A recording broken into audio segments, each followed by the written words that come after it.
All right. Hi. Welcome to the panel, The Red Snappers Return. Who has the hammer?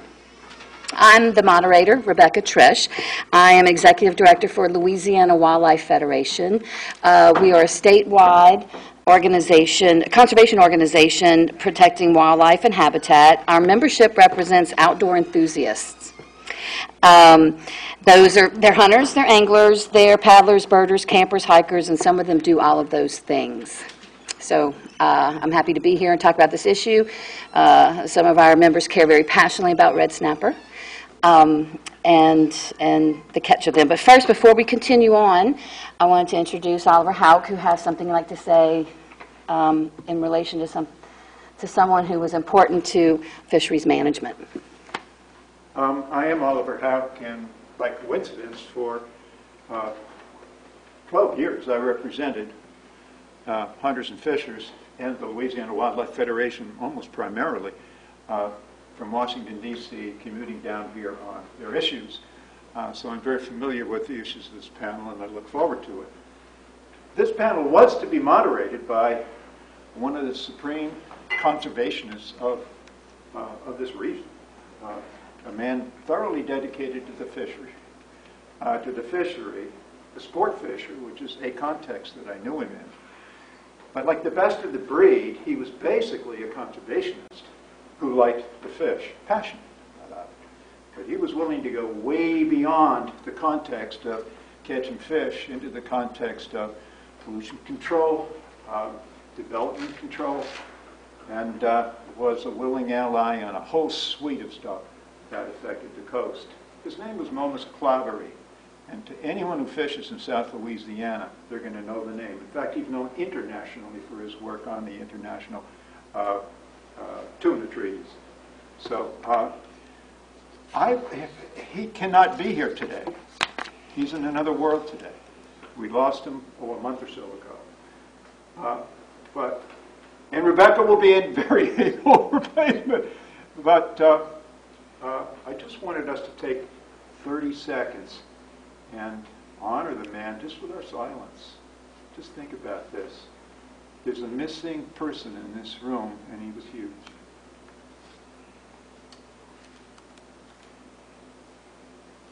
Okay, that's a very fast minute, but I wanted us to do more than a nod. A big tree has fallen. Luckily, there are many more. Thank you so much for coming, and I look forward to what you have to say. Yeah, I think one thing to keep in mind is that people who are serving on the Gulf Council that we'll talk about, and many of the people active and passionate about this issue are volunteers. And he certainly served Louisiana with his passion and his service on some of these issues. So I think from our panel presentations, you're going to learn how red snapper is being managed now, and also why this fish is in the news so often. There's several differing opinions about how to manage for fish recovery and access to this resource. So let me introduce the panel, and we're going to get into a discussion about red snapper. The first speaker is Monica Burke Goldberg, and you can read, obviously, on all the materials. They have a longer bio, but I just wanted to mention that she's the chief counsel for EDF's Oceans program, and she's leading EDF's DC-based marine conservation advocacy on the Hill, and she is an attorney and will be presenting information that's focused on that, and then we're going to talk about some specific work that they do. Our next panelist is after Monica is going to be David Nealand, and he's the biologist manager for the Department of Wildlife and Fishery.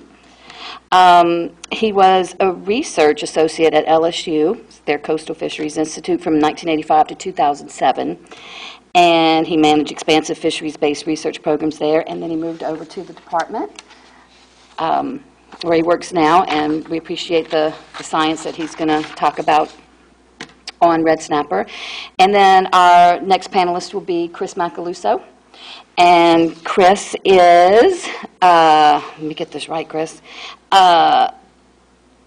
director for the Center for Marine Fisheries at the Theodore Roosevelt Conservation Partnership, and that's a nationwide organization, but obviously has a focus on the Gulf. And he works on advocacy and conservation issues to advance habitat restoration efforts in the Gulf particularly. And he was a colleague of mine at Louisiana Wildlife Federation before he moved into this big job. I appreciate the knowledge that all of you bring to the panel, and I'm excited to learn myself about what we're going to hear. I just want to ask a quick survey to get some perspective. So how many of you here in the audience are a recreational user? Someone who's gone out fishing offshore and attempted to catch or did catch red snapper? All right, so we have 1, 2, 3, 4, 5, 6, okay, all right. And if you're a charter boat captain or if you went out on a charter, that's similarly recreational based. I don't want to leave that out because you'll hear perhaps some discussion of that. And how many of you are commercial fishermen in the audience with us?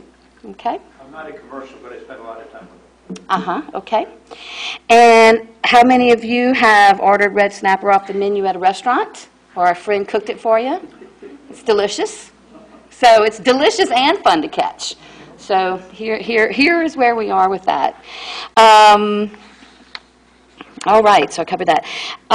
So in the Gulf, each of the 5 states has differing amounts of coastline miles, differing habitat to support fisheries off their coasts. And, you know, the economics are different in regards to fisheries impact in those states. And so that sets up a bit of conflict that you'll hear in debate, let's call it that you'll hear more from Monica that'll talk about that. I just wanted to point out why it's such a, you know, why it can be so newsworthy. Louisiana is second only to Florida in coastal U.S. states for economic impact of recreational users. So it's second to Florida. In 2012, Louisiana commercial fishers had the largest amount of commercial seafood landed in the Gulf and garnered the most revenue from that catch. So of all the states, that was as of 2012, and a lot of this was caught and focused on because of the oil spill, what had happened before and after. In 2011, Louisiana's commercial landings ranked 10th in all of the coastal U.S. states, and you may have more recent data, but I just kind of looked that up quickly.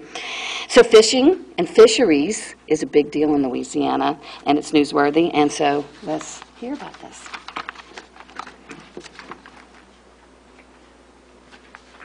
Thanks very much, Rebecca. Can you guys hear me? I want to lean in further. Okay. So I am Monica Goldberg, and I'm glad to see you all this afternoon, and I'm going to get us started with just an overview of federal fisheries law. And it's going to be pretty brief, but give you the setup to understand some of what we'll be talking about this afternoon. So federal management of marine fisheries started in about 1976, and that was mostly because of large foreign fishing boats like this one that were catching a lot of American fish relatively close to the U.S. coastline. So the first, what was then called the Magnuson Act, was enacted in 1976. The primary thing that it did was establish an exclusive economic zone for U.S. fisheries out to 200 miles. And it also set up something called the Regional Fishery Management Councils. And there are 8 of those. They're geographically based. And they consist of fish and wildlife managers from each state that's represented in the region, as well as stakeholders, commercial fishermen, recreational fishermen, scientists, the occasional environmentalist, and 1 staffer from the National Marine Fisheries Service, the regional manager for that region. So, and one of the interesting things about this law is how much power the regional councils really have. They are the ones that initially develop, well, they're required to start fishery management plans for any fishery that requires conservation and management. So when they do that, they have certain rules that they have to follow that are set forth in the statute. There's a list of required provisions, and there's something called the national standards, which are things they also have to comply with. The first national standard is to prevent overfishing and achieve optimum yield. And as optimum was defined in the statute back in 1976, it was the maximum sustainable yield, which is what it sounds like, as modified by economic considerations and other things. So because of that modified by language, managers could and did set catch limits at higher than sustainable levels. So, but the interesting thing also about the council system is that once the council sets regulations, the NOAA, the National Oceanic and Atmospheric Administration, reviews them, but they can only reject them if they are illegal. They can't reject them just because they think there's a better way to do it or they don't like the policy behind it. They have to be actually illegal to be rejected. So it really gives, to my knowledge, the unprecedented amount of power to these regional management bodies that are much more so than, say, in the forest context, for example. The marine fisheries has a lot of stakeholder engagement in the early days of or throughout the process.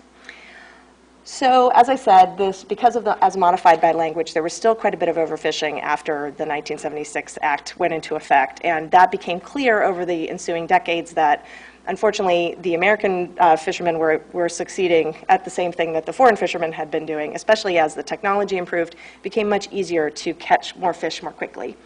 So there was a revision to the Act. Oh, no, I'm not there yet. There was a revision to the Act in 1994, which changed that definition of optimum to where it became maximum sustainable yield as reduced by economic and other conditions. So that meant that overfishing was really well and truly illegal, even though before it had already been. This kind of closed a big loophole. So in 1994, those restrictions went into effect, and also that reauthorization of the Act also established rebuilding requirements. So the fishery management plans now had to contain, for fish populations that were overfished, as the red snapper was, you had to set up a plan to recover that fish back to a healthy population size and structure so that it would be capable of producing the maximum sustainable amounts of fish over time. Within an X number of years. Exactly right. There was a time limit. Part of the fishery management plan, recovery plan, had to be a deadline for recovery. So that deadline was 10 years if possible, or if biology or other things kept that from being a realistic deadline, you could extend it further out. And so, for example, the red snapper rebuilding timeline ends in 2032. So it goes quite a bit further than 10 years. So those changes really made a significant difference, and you started to see fisheries start to rebuild. But you still found, as Senator, and I should have mentioned that the 1994 Act renamed the Magnus Act to the Magnuson-Stevens Act to include a reference to Senator Stevens of Alaska, who's extremely influential on fisheries policy. So, and Senator Stevens remarked 10 years after the Sustainable Fisheries Act passed that even though they had thought they closed the loophole and established these new requirements, there was still overfishing going on. And so that motivated people to undertake another revision to the Act, which was signed into law in 2007, roughly 10 years ago. So the major change that was made during that reauthorization was that fishery management plans now need to contain annual catch limits for all fisheries and measures to ensure accountability for those catch limits, or quotas, if you will. And what happened as a result of that was there were numerous types of fisheries that had previously relied on things like limits on the number of days you could fish, the kind of gear you could use, things like that. And instead of having just those kinds of controls, there was now a stop sign at the end, which was the annual catch limit. The Act also gave the power to the science and statistical committees, which advised the councils, to determine what that maximum biological catch could be. So it really put science in the driver's seat and established annual catch limits and accountability measures. And I should also mention that all of these statutes and revisions, each one has been almost entirely bipartisan. They pass by overwhelming majorities, usually on unanimous consent in the Senate. And as I mentioned, in 2007, George W. Bush signed the most recent reauthorization. So it's not, these haven't been issues where there's been a lot of contention or disagreement about how to address the problems. Although that, as we'll discuss, that's definitely generating a lot of political friction at this time. So the results of the 2007 reauthorization are really an environmental success story that I don't think we hear enough about. Essentially, overfishing has more or less ceased in this country. We have definitely some exceptions, such as Gulf of Maine cod in New England, and unfortunately sharks and some other kinds of highly migratory species, which are interestingly not managed by councils, but instead directly managed by NOAA. So in the one case where you have direct involvement by the federal government, you have worse results than where the fishery management councils make the decisions. So, and as the slide notes, 44 stocks which were previously overfished have been rebuilt to sustainable levels as of 2017. So again, we have fisheries, for example, on the West Coast. You can see that big long list of rockfish, many of which 10 years ago were a red choice on your seafood selector that are now a good choice or sustainable choice. So we've really seen a tremendous amount of progress. So in conclusion, we have a system that sets up a series of safeguards for the marine resources and puts a lot of control in the hands of the fishery users who can express themselves through the regional management councils and can only be overturned by the federal government if what they do is literally illegal according to the plain terms of the Act.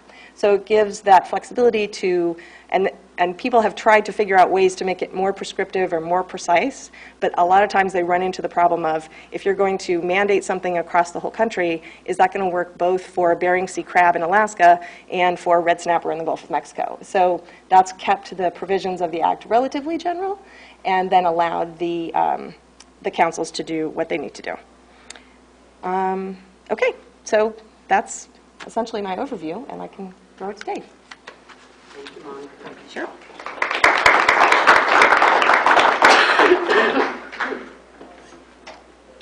If anybody's interested, we have these red snapper pamphlets here that cover a good bit of red snapper biology in very simple terms, and also an explanation of some aspects of management, such as why are the offshore federal waters seasons getting so short. So please pick one up if you want to.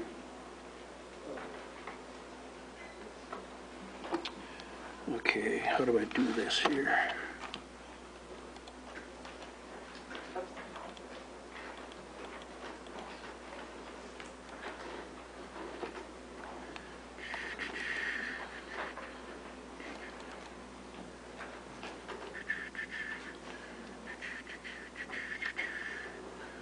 What am I looking for here? Slideshow. There we go. Okay, once again, my name is Dave Nealon.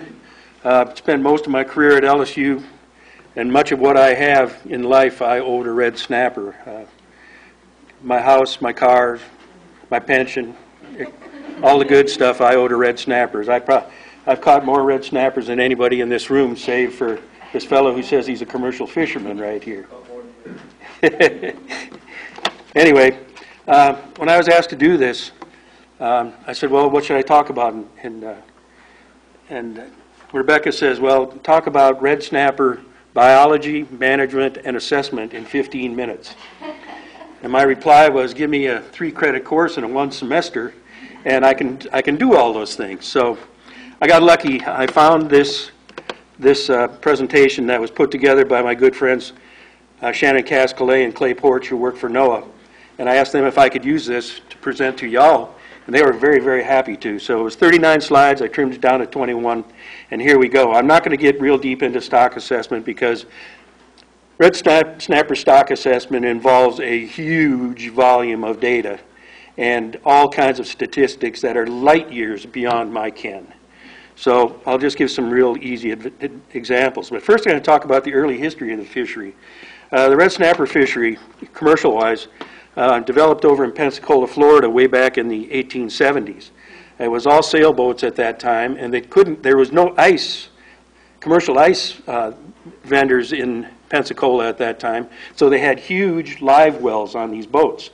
They couldn't stay out very long, they didn't go out very far, so they didn't catch a whole lot. But once they got some ice plants down in Pensacola, these fishes could go much farther, and you see that the harvest rose very, very quickly. And they fished out the areas around Pensacola, so they went down to the Campeche Bank, that's why the Mexican flag is here, and fished it hard for a couple of years and fished it out, came back closer to Pensacola, had a few pretty much the same levels of harvest over the time. This was the Depression right here. Between the Depression and this is World War II right here, there was a spike here. Of course, not much going on but after World War II, the sailboats went away, and they all had diesel engines after that, so they could go long distances. Between ice and diesel engines, they could go pretty much anywhere they wanted. Sure. What were the differences in the colors on the bars? That was just east and west, which showed that most of the fishery was in the east at the time. The east, the part of the Gulf. Of the Gulf, yes, I'm sorry. Okay, which takes us up to right here, which is 1950. After the war, we got the diesel engines again, and catch went way high. The darker blues are the commercial catch. This is commercial catch, and the lighter blue and the green here is recreational catch. So at this time, early in the 50s and 60s, the commercial catch was far greater than the recreational catch at that time. This was the low point right here, 1990s. None of you can remember going fishing, or very few of you can remember going fishing in the early 1990s. It was hard to go out there all day long. You could catch a lot of snappers this big, but there were just no keepers. It was a really difficult time. Well, it was right at that same time that the Gulf Council got involved and started enacting things like quotas and lowered the daily limits and things like all the management things that we have now were first enacted back then. You can see the catches went up as, in spite of the data that showed the snappers were still in very low abundance, the council kept raising the quotas for some reason, and we kept catching them. Anyway, it's been up and down. This is about 2007, right about here, and there was another thing that happened there. But again, in recent years, the catches have been going up. So another thing we have to deal with is discards. Early on, way back in the 50s, and people didn't worry about discards. There was some. The red down there is shrimp trawl bycatch. About 1990, when they started doing the management things, minimum sizes and stuff like that, the number of discards shot up tremendously. And now we have, with these small, very narrow offshore seasons, there's a lot of people that fish the federal waters. They catch red snappers incidentally and have to throw them back. Now, depending on the situation, the depth of the water, and how you handle the fish, and how it's hooked, and all kinds of things, many of these fish die. And the numbers vary. I'm not going to give you a hard number on what post-release mortality is, because I'd just be making it up. But in some cases, it's very high. Now, this fish here, you can see his eyeballs bulging out. Well, he's blind. When their eyeballs bulge out like that, it all happens because of the change in the pressure. When they're pulling them up from 200 feet, 300 feet, the change in the pressure just works a hardship on them. But that fish is blind, so if you throw it back, it's basically dead. But anyway, so what is the stock assessment model? Stock assessment is a set of equations representing the dynamics of a fish population and the associated fisheries.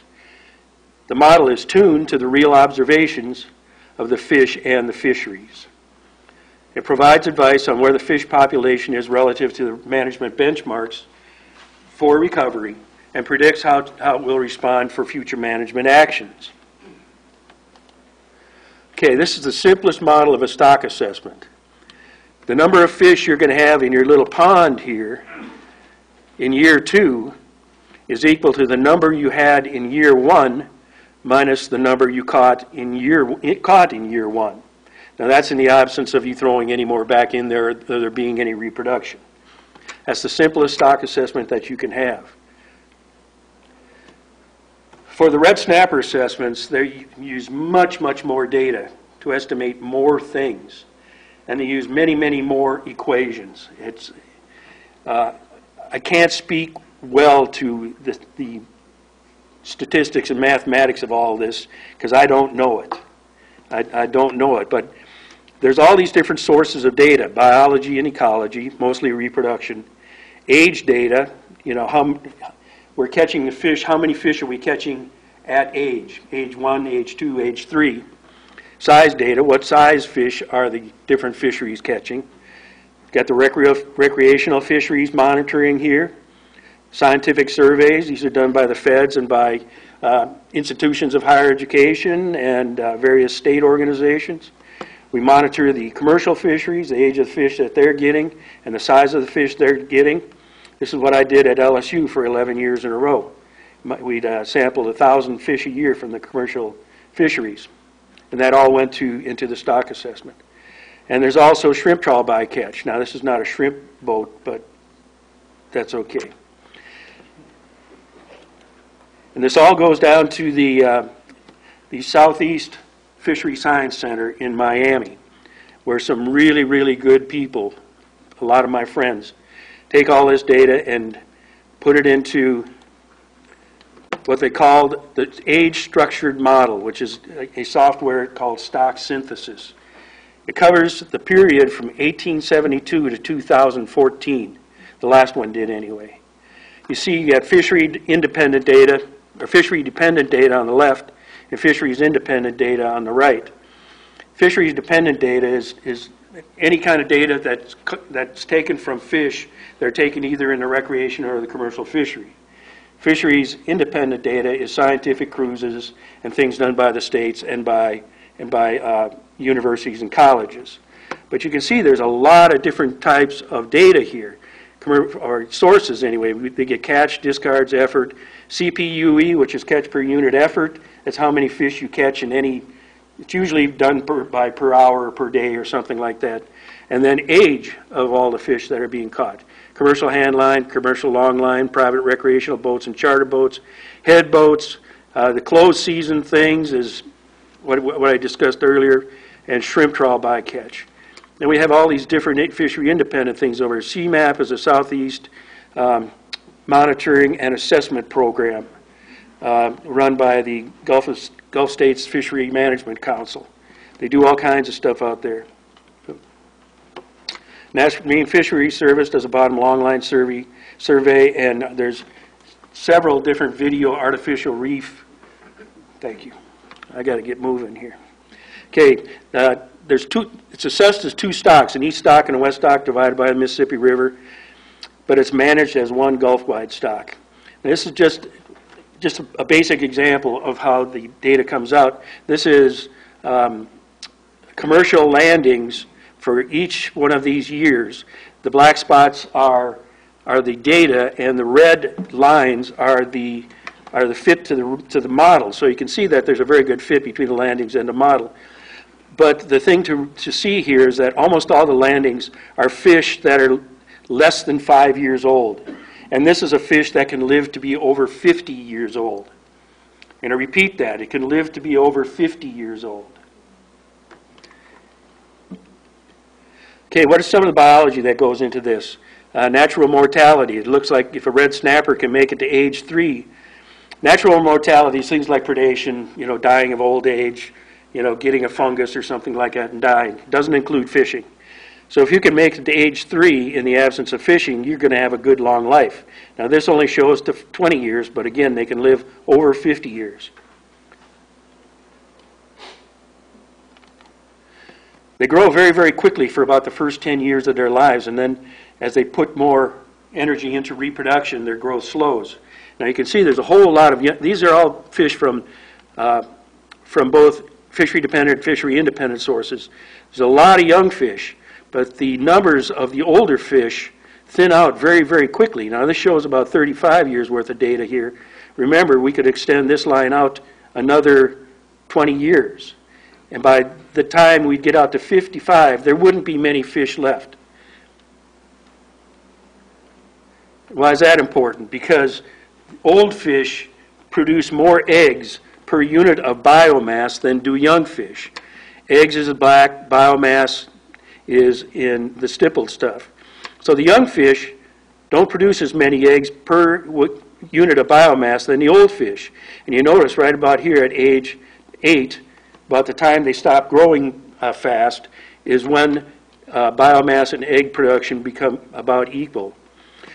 Shrimp trawl bycatch has gone way down in the last few years, primarily because of the rise in fuel cost and because of the hurricanes that came through in 2005 and 2007. Smashed a lot of boats. A lot of guys didn't have the money to recapitalize, and the marginal guys were kind of forced out of the fishery. Shrimp trawl bycatch was thought to run all of red snapper populations, or control all red snapper populations back about 15 years ago. It's hardly even talked about anymore. Assessment results. This is Eastern Gulf at the top, Western Gulf at the bottom. You can see they both bottomed out in 1990, and I remember those days, but have been in an upward trajectory ever since. Now, but you noticed up at the top here in the Eastern Gulf, the maximum is about 16 million fish. Here in the Western Gulf, we have 25 million fish. It's always been like that. Okay, the rebuilding has been because of the rebuilding plan was revised. Some various management things are put in there. We have very, very strong year classes in 2004, 2006, and again the decline in shrimp effort. I'm going to skip that one and go to this one. Back in 2000, according to the models, we had very, very few fish older than 9 years old. In 2016, we see greater numbers of 6, 7, 8, 9, and 10 years old, and just a little blip of 20-year-old fish. Now, when we reach the target in 2032, this is what it'll look like. We'll have at least a few fish in every age class, and many more in the 20-plus age class. And again, remember, they can live over 50 years. Spawning potential ratio. This is the ratio between the number of eggs produced now and the number of eggs that would be produced in a non-fished virgin situation. Now you can see in 1990 it went all the way down to 2%. The rebuilding target is 26.2%. Right now we're at 17.3%. That's Gulf-wide. When the next assessment comes out in a few months, it looks like the West Gulf will have reached the 26.2% recovery. The East Gulf will be well short. I'm going to skip that one, and I'm going to go over this last one. What's the next step? The next step is electronic smartphone reporting of your catch, your daily catch. Mississippi has used tails and scales with some success, but they don't have very many fishermen over there. Alabama Snapper Check, they have mandatory reporting on a phone app, but they have only like 20% participation, even though it's mandatory. Florida's in a tough situation. They have so many private docks, so many marinas, that it would cost billions or millions and millions of dollars to have enough people to track all their landings. And nobody really knows what Texas does because they won't tell anybody. Louisiana has started using a program called La Creel that's really, really good. And last year, or the year before last, we were managing to a little over 1 million pounds, and we cut off the fishery 1,000 pounds over our quota. So we're very, very proud of that. We'll be moving into electronic reporting also. For recreational or commercial or both? This is just recreational. The states have nothing to do with the commercial fisheries. That's all run by the feds. Anyway, I'll stop there if I'm not over my time already. Got 1 minute, 29 seconds if you want to Well, let me go back to a slide then. tell us one more thing. This is about La Creel. This is what we do. It's very, very simple. We estimate effort, the number of angler trips targeting red snapper through an email and a phone survey that we do every 2 weeks. And we get an estimated number of red snapper caught per angler trip from dockside intercepts. You know, you go up to a fisherman and say, did you go red snapper fishing? Yes. Can you tell me how many red snapper you caught? Yeah, I caught, me and my 4 buddies here, we caught our limit of 10. Well, can I look at them, get some measurements and stuff on them? Sometimes they say yes, sometimes they say no. But within less than 2 weeks, we can update our snapper landings from the recreational catch about every 11 days or something like that. Florida, Alabama, and Mississippi use what's called MRIP, Marine Recreational Information Program, and it takes them 3 or 4 months to get their landings numbers back to NOAA, or they get their landings to NOAA, and it's just craziness. You can't manage a short season fish like red snapper with MRIP. It just doesn't work. You have to use something like LaCreel. We're very, very proud of this, and as it says here, we are certified by NOAA. We're the only state on the Gulf that I know of that has their reporting, red snapper reporting certified by NOAA. And then with that, I'll quit. And Dave, when you say short season, you're meaning, so many days or Yes, weekends yes. only Yeah. in a very short period of time? If we, in a 3-day season, MRIP reporting, I mean, how are you going to know when you get to your quota?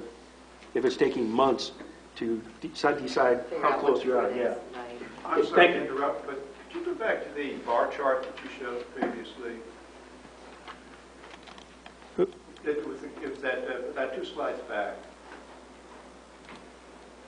Yeah, that one. Yeah? The rebuilding target, that's your ultimate goal? Is that the ultimate goal? Well, at that point, it'll be rebuilding. That's the point at which they will not be overfished? Excuse me? That's the point at which they would not be overfished? Correct. Okay. Well, it's not overfished now, right? It will be rebuilt. We're overfished. We're just not undergoing overfishing. No, there was an amendment that just passed the Gulf Council that declared red snapper not overfished. Is that They right? changed the MSSD. Okay, What 'cause year was that? 'Cause that's- They changed The it. amendment, Yeah, that was it, that was the it. amendment was approved by NOAA, I want to say in January or February. I missed that one. So they redefined what it means to be overfished for red snapper, and so the population is now above that threshold. So it's no longer overfished, but it's still rebuilding. Right. I still want to Except in the There's no eastern Gulf. rebuilding goal for an overfished fishery because it's not overfished.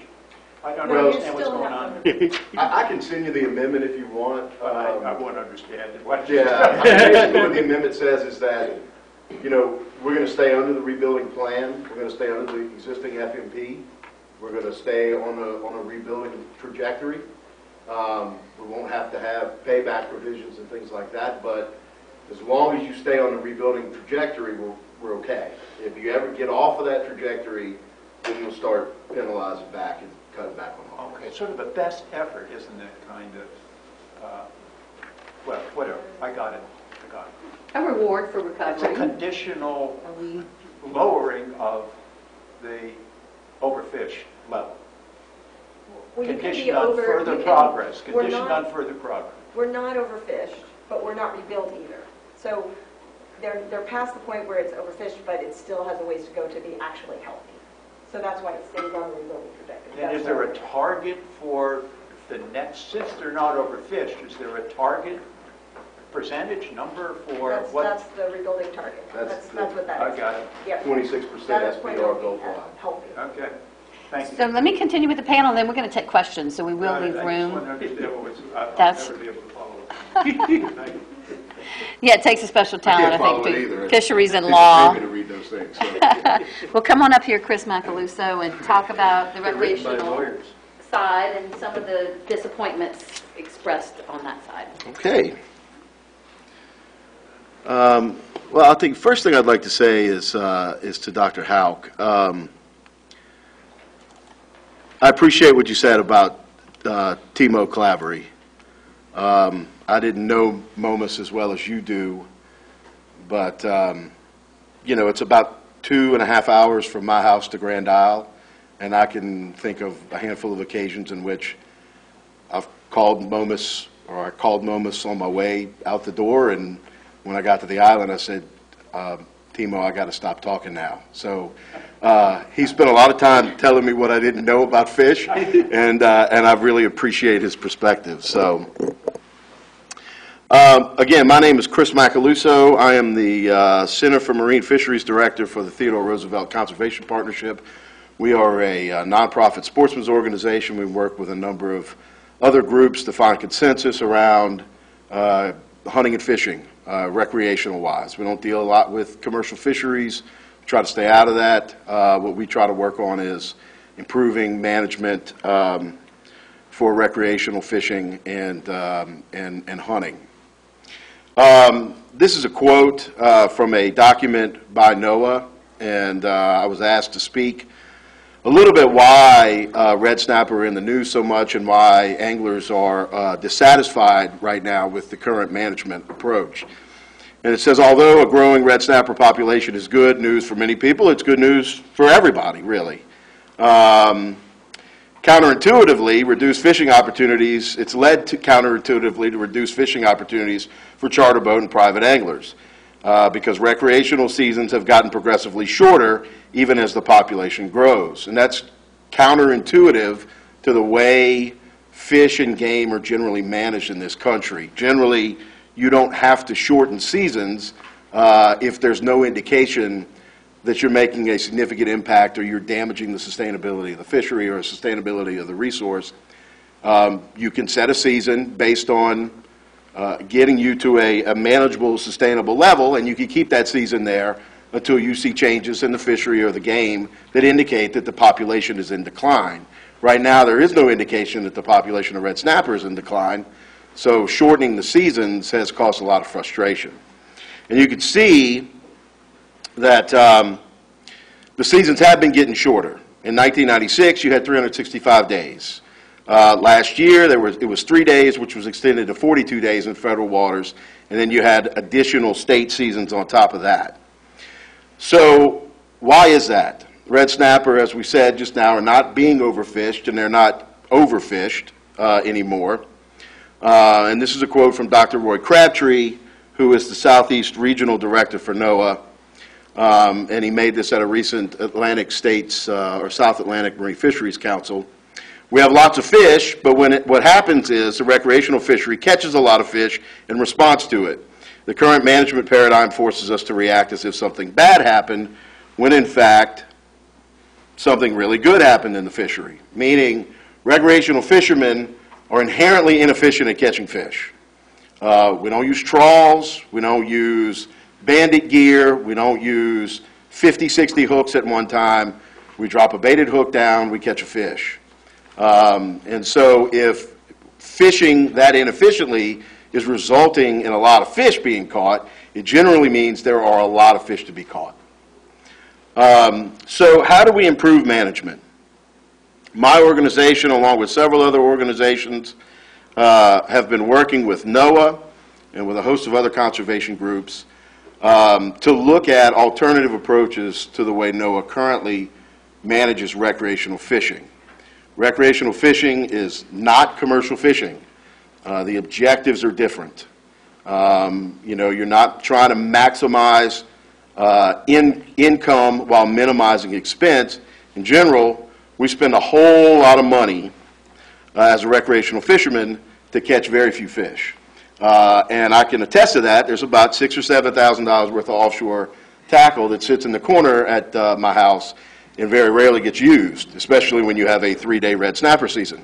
So spent a lot of money and didn't get a whole lot of opportunity to use what we spend it on. But that's fine. It supports jobs. It supports a lot of good people who work in the recreational fishing industry. So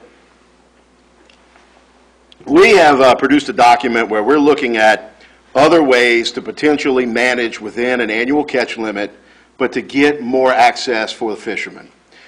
Some of those include harvest rate management, which is similar to how we manage inland fisheries, similar to how we manage coastal species.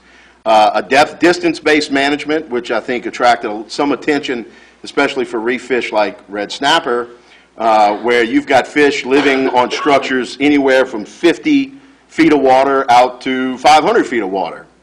Well, there's some potential there to constrain harvest within the shallower depths where most recreational fishing takes place, but leave the harvest for recreational fishermen alone in that deeper water area, and thereby leaving alone a majority of the stock to continue to grow and spawn. Harvest tags, which is a pretty controversial issue, but I think there's some applicability there, not necessarily for red snapper, but for other lower ACL fisheries. Some grouper species come to mind. Improved angler harvest data, which LA Creel is, which electronic reporting could be. You know, basically getting better harvest information from your anglers by surveying them more often, figuring out who fishes for what, when they're going, and then asking them questions about it. Release mortality reduction.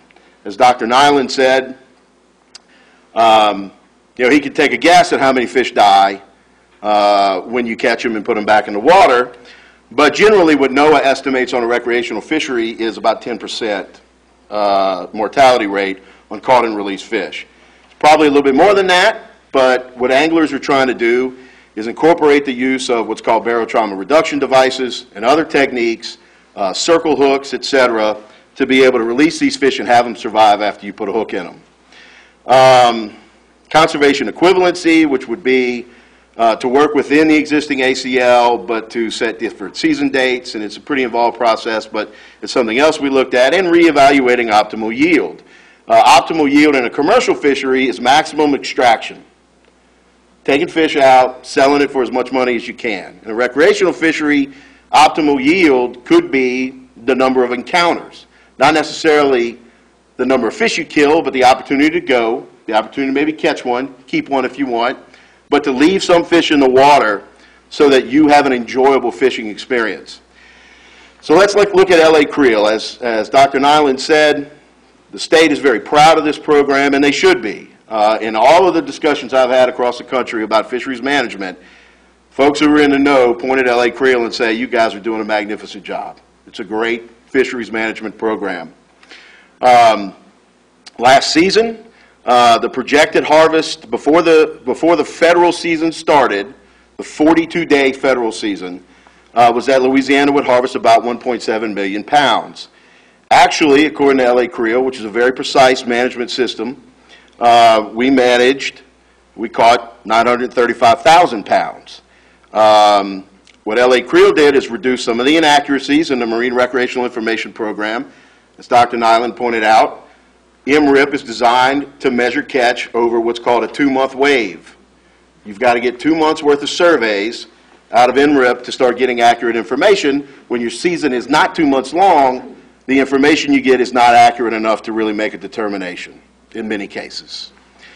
And you know, LA Creel has reduced the need for additional buffers because of management uncertainty, and it was paid for by anglers, which is important. So, stock assessments. How do we improve stock assessments? You know, most harvests of red snapper takes place, as was pointed out, on young fish, 2 to 7 years old. Stock assessments, unfortunately, aren't done but about every 3 to 5 years. So there are times where you can miss large recruitment classes in those stock assessments, and there'd be a lot of fish out there, and the stock assessment not reflect that. So this is a comment that was made by the Deputy Director of Science and Statistics at the South Atlantic Council.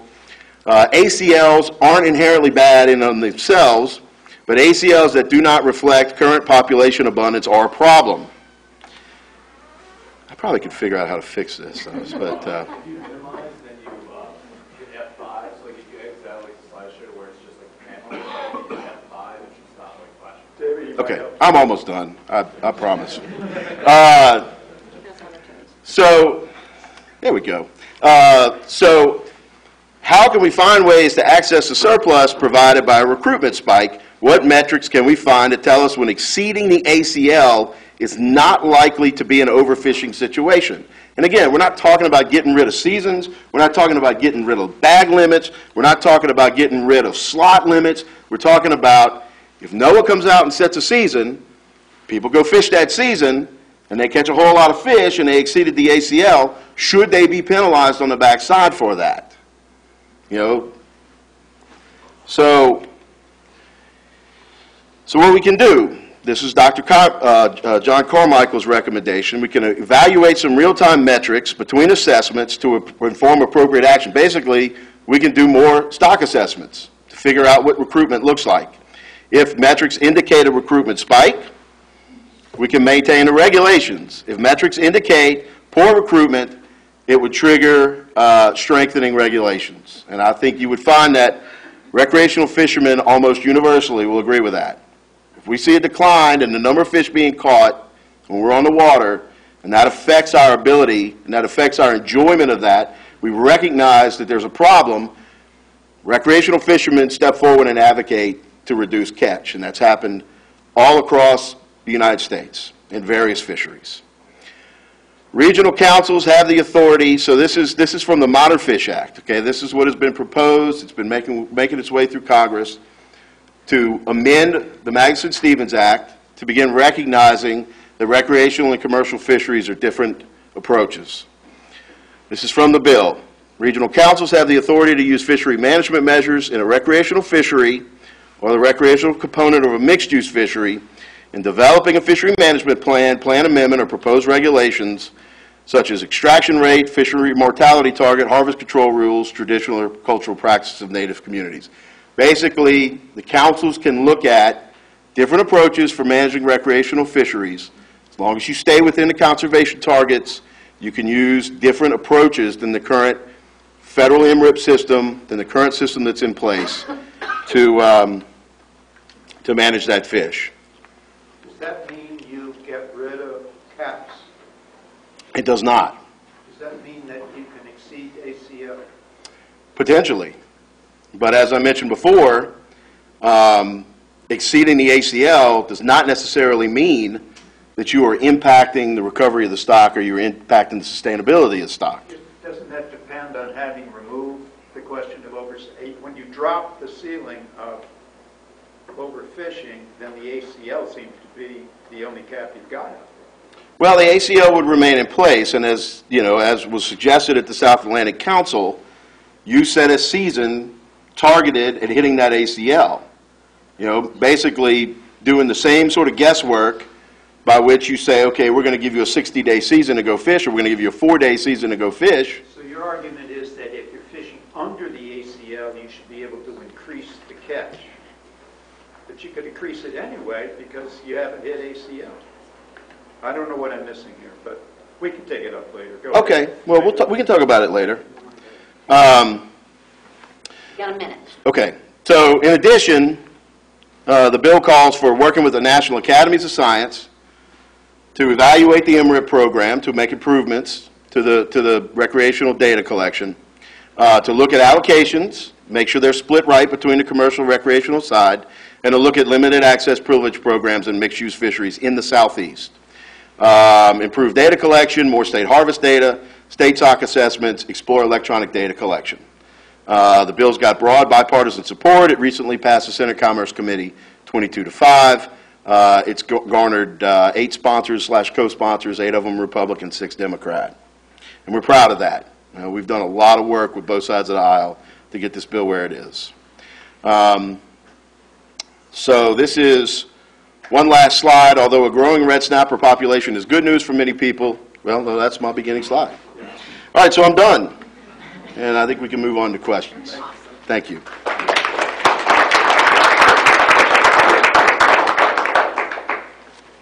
So I wanted to ask Monica to elaborate just a little bit about the commercial side, and also maybe go into what happened in Louisiana 2017, because we had we're allowed to manage for more days, and was that in state waters, was that in federal waters? EDF felt compelled to file a suit, and that was decided at the end of the year. There was a lot of discussion on our Louisiana Wildlife and Fisheries Commission about supporting the state in management decisions. You've heard it touched on state management proposals, and we could talk about that, but I really wanted to hear if you could explain that aspect of it and About the commercial side and also about the litigation. yes. Okay, sure. Yes. And I'll just stand up for a second and do this. Sure. So, yeah, there is a very big difference between the management of commercial fishing for red snapper and the recreational fishing. So, commercial fishermen for red snapper are managed under what's called a catch share program, which gives fishing entities a particular percentage of a license, if you will, to catch a particular percentage of the quota. And they can do that when they like and how they like. So in other words, there's no seasons that are set. There might be some limits on gear generally for a safety point of view, but there's not restrictions on what you're able to use in order to restrict your fishing mortality.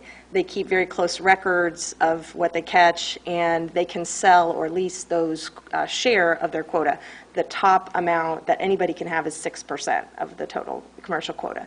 So that has, so that's kept everybody within their quota. And that might have been what you're referring to, Dave, when you said in 2007 there were some management changes. That was one of the biggest things that happened in 2007 in addition to improving the rebuilding plan.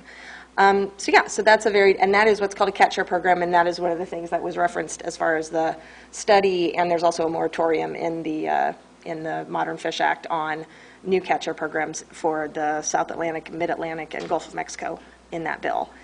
And as far as 2017 went, in 2017 it was the shortest federal recreational season on record, only 3 days. And that was a combination of a few things. Dave, you summed it up really well in the hallway, and I'm going to see if I can repeat it. The population is growing, so folks are encountering red snapper and catching them much more quickly. When they do catch the fish, they're much bigger, or not much bigger, but they're bigger. So the quota is in pounds. So if you catch more fish that are bigger, you go through that quota much more quickly.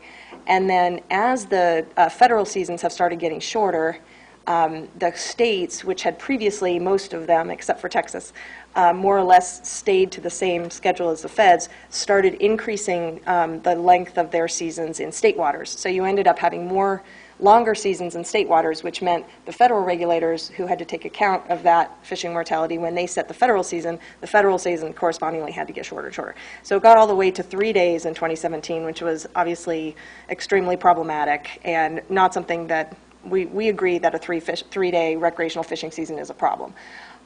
So the response on the part of this administration was to increase, after the 3 days was over, to negotiate with the states to give up some state fishing days and increase the federal season by 39 days, which was most weekends and a couple holiday weekends. And the projections at that time was that there would be a quota overage of 6 million pounds. And there was a somewhat unusual admission in the Federal Register that they basically knew that they would be exceeding the annual catch limit and extending the rebuilding period by 6 years, and just decided to go ahead and continue that. So we did feel Ocean Conservancy and EDF sued to make sure that that didn't continue into the future. And we did not seek to cut the season off in the middle or anything like that, but we did feel it was important to maintain that accountability measures do matter and you have to conform with the quota. Because the projections turned out luckily to be wrong. They did not have a 6 million pound overage as the agency had anticipated. I think it ended up being around 2 million pounds. So at the end of the day, the private angler sub-quota was exceeded by quite substantially, and even we exceeded the overfishing level by some degree in 2017. The case is now stayed, so the judge is maintaining jurisdiction to kind of keep an eye on how it goes in 2018, but it did not ultimately go to a final decision. It just was, the case was stayed with a continued oversight by the court to make sure because part of the reason for that was also because the head of NIMS submitted a declaration to the court saying that they were not going to do the same thing in 2018. So there was a reassurance, and the court was pretty receptive to the idea that the case was moot. The case was not moot, and had it been moot, it would have been under the capable of repetition yet evading review exception to mootness.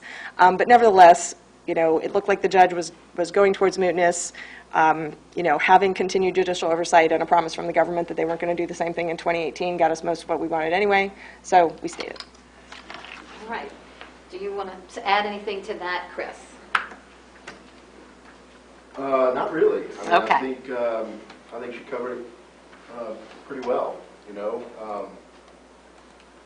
I would like to point out, a lot of the contention around this fishery revolves around annual catch limits. Not annual catch limits, but catch share programs, which I think most people acknowledge work very well in a commercial fishery, an exclusive commercial fishery, but are problematic when you start talking about mixed-use fishery, and especially expanding that into the recreational fishery, because it requires private ownership of a resource. And I think we've talked to the agency a lot about this subject, and that they are still trying to wrap their mind around how you would have a similar system in a recreational fishery. So it's a difficult subject to deal with. People get real passionate about it and angry about it, but in general, recreational hunters and fishermen are not in favor of corporations owning fish or owning game. And I think a lot of the arguments boil down to that in terms of spreading catch share programs into recreational fisheries. And that's it. Yeah, I mean, you know, and again, there won't be a repeat of what happened last year. We didn't want there to be a repeat of what happened last year. And I think, frankly, a lot of us were caught off guard by what happened last year. But I think everybody was in agreement that that 3 days was not going to work. The other thing about, you know, the problems in setting state seasons as opposed to having a consistent state and federal seasons out through the EEZ, which is out to 200 miles from shore.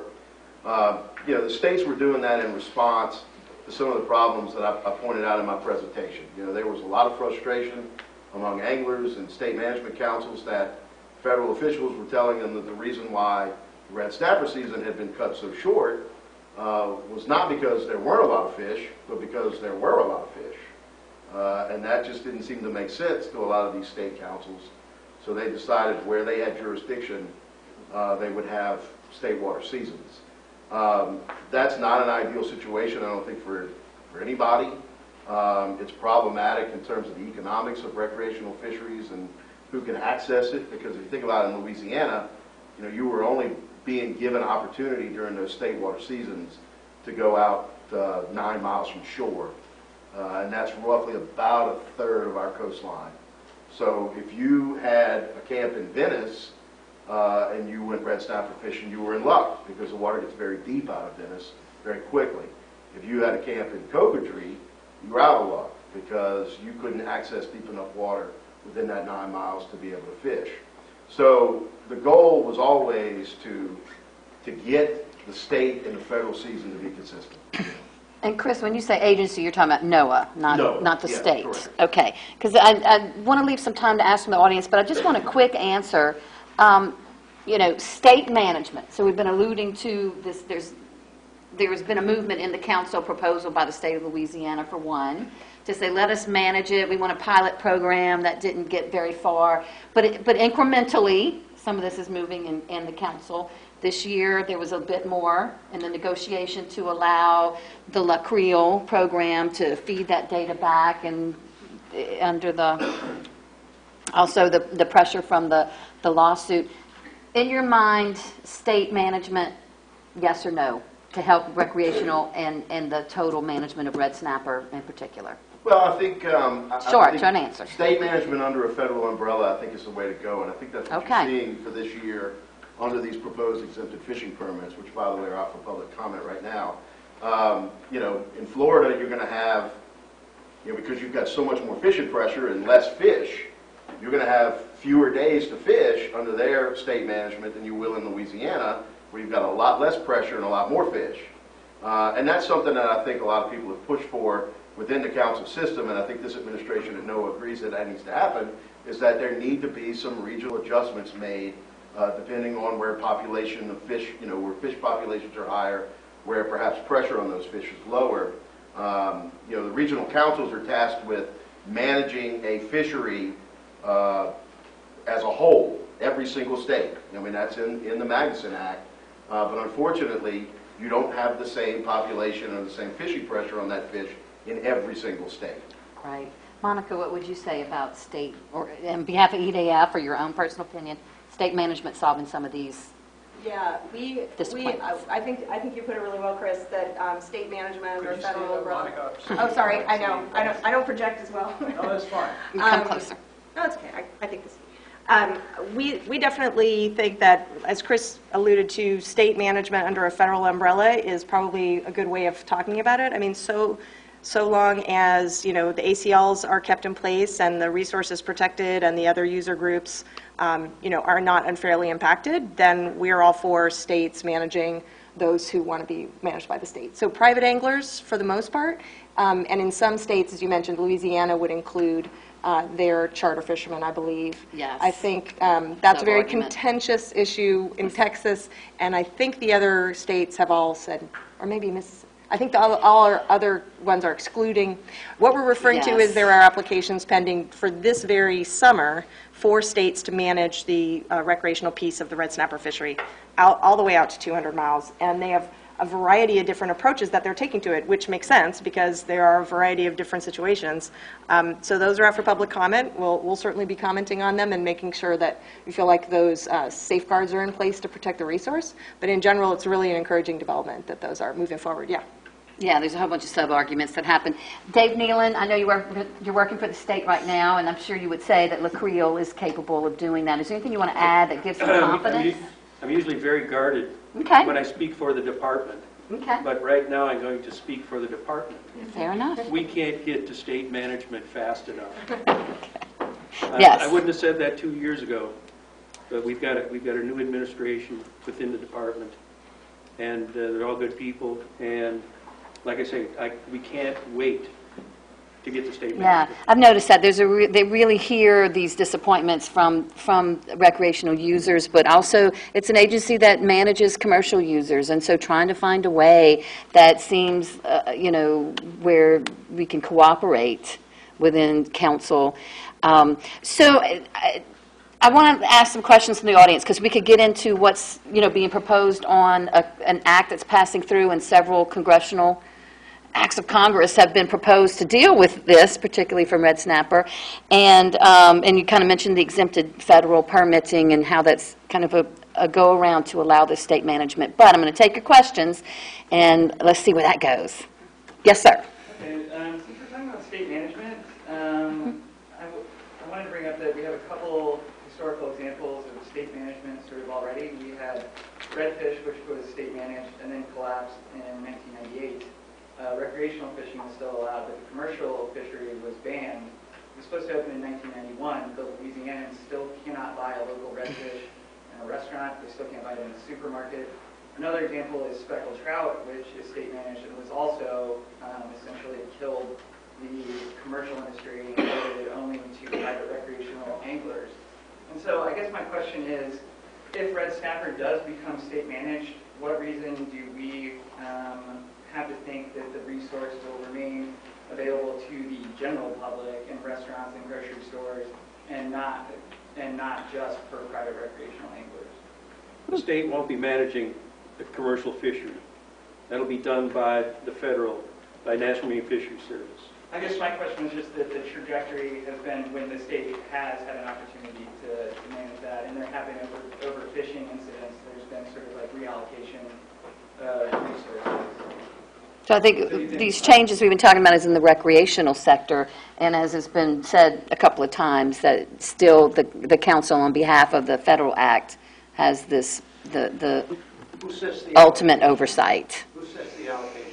Well, Oliver, you've asked a lot of questions. Can I get somebody else? Does somebody else want to ask? The Gulf Council does. Yes, I thought that's what we answered. Yes. That was a great question, by the way.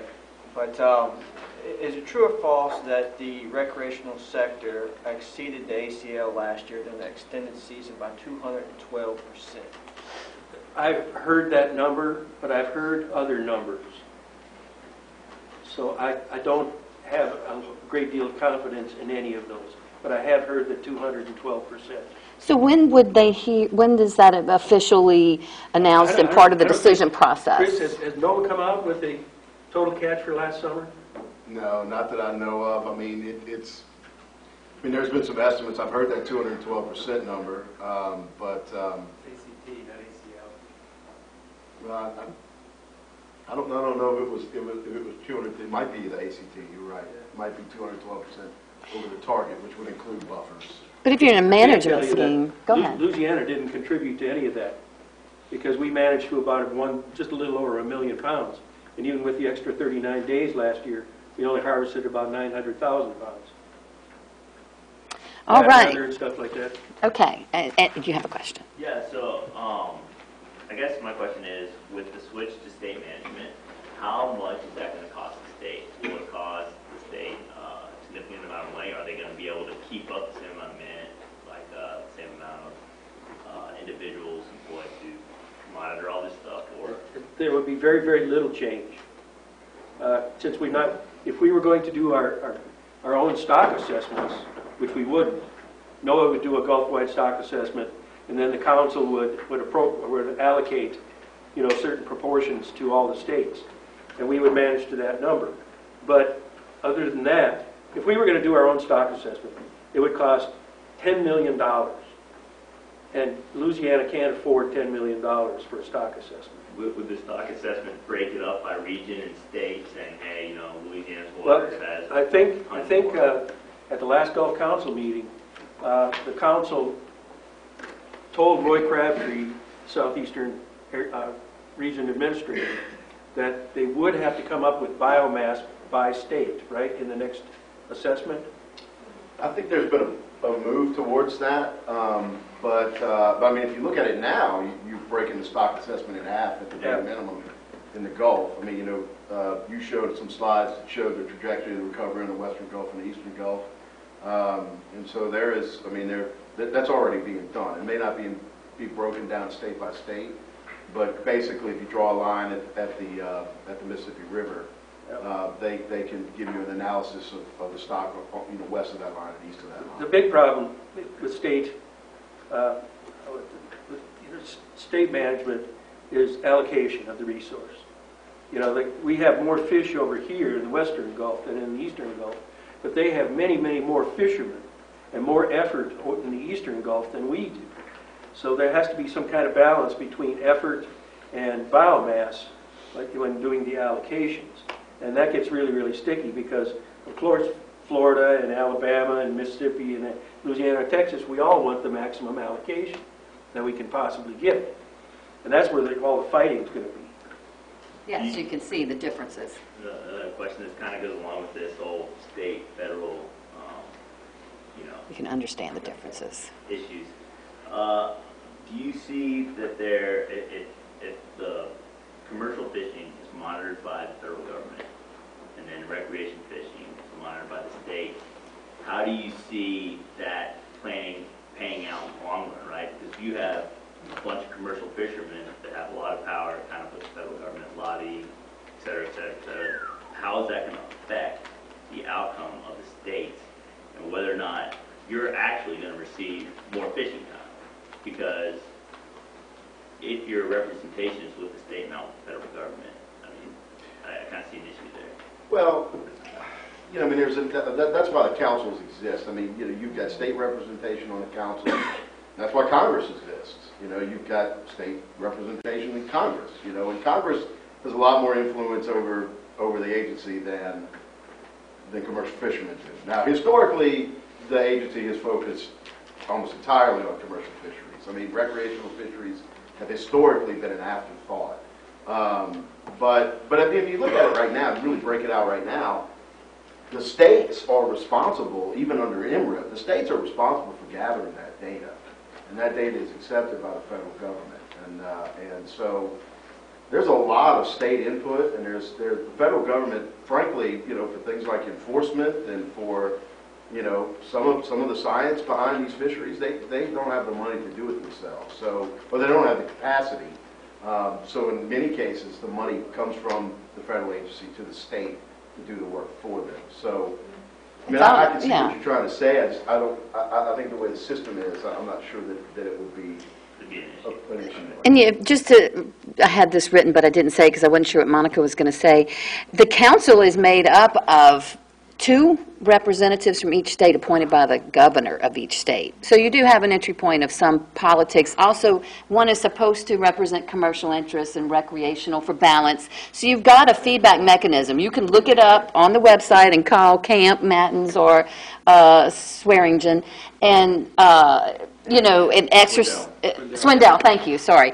And also a voting member from each agency that's mainly over their state's fisheries management. So these folks get together 4 times a year, and there's people coming from all the states to add to that. And again, they are under, just as Monica said, these standards. So we could have a whole other session on whether the standards need to be expanded. But there's a lot of entry points in the decision, and that's probably why it's slow to change and it's incremental. and there's concerns about the unintended consequences. Well, I will say this, just a little clarification of that. Under statute, I want to say until maybe 2 years ago, under Magnuson, the Gulf Council was required, it was the only council, by the way, that was required to have equal representation from commercial and recreational fishing. If you go to the North Pacific Council or the Alaskan Council, there's no recreational fishing representation there at all. It's almost an entire commercial fishery. So there's no requirement in statute. Generally, the states will nominate a representative and a commercial representative. But at this point, Louisiana really has one obligatory seat, really two obligatory seats. One of them is the State Fishery Agency, and the other one is an obligatory recreational representative. And then there's a floating seat. Oh, is that? And so Yeah, they've got one right now? It's been given Okay. to a commercial. Because when I looked on there, it was like 2 per state, it seemed, and I didn't realize it was a Well, floating. there's 2, and then there's some at-larges, and Florida, I think, Florida's is always, because they have so much political clout, has taken at least one of the at-larges, and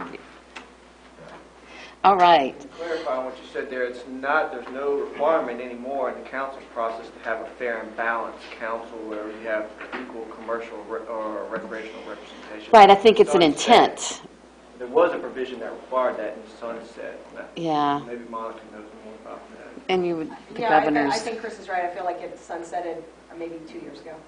So you're really reliant on the governors to appoint a balance there. So we're officially out of time. I don't know, I don't want to cut Oliver off from any more questions, but we can take another question if you want. Or do we need to run off to a presentation? Because we've got Steve in the back. It's a non-regulatory question, is it good or bad? Oh, it was more interesting than regs. I'm curious about why we have so many fish here relative to the other states. That's a good question, Dave Nealon. Mississippi River. So is the river, is it the estuary? Red snapper have nothing to do with the estuaries or the marsh or anything like that. They're strictly offshore. The young ones are kind of inshore in shallow water where the shrimp boats work.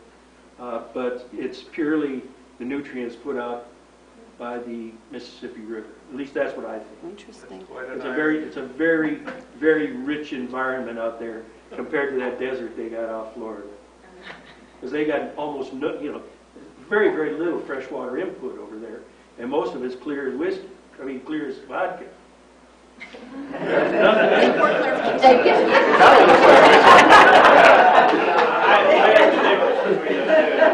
But it is true. It begs the question. Even Texas has less. Louisiana seems to have this abundance that people, that makes people think we are not We're living being in fair. it. There's no better fishing place on the face of the earth than off that river delta.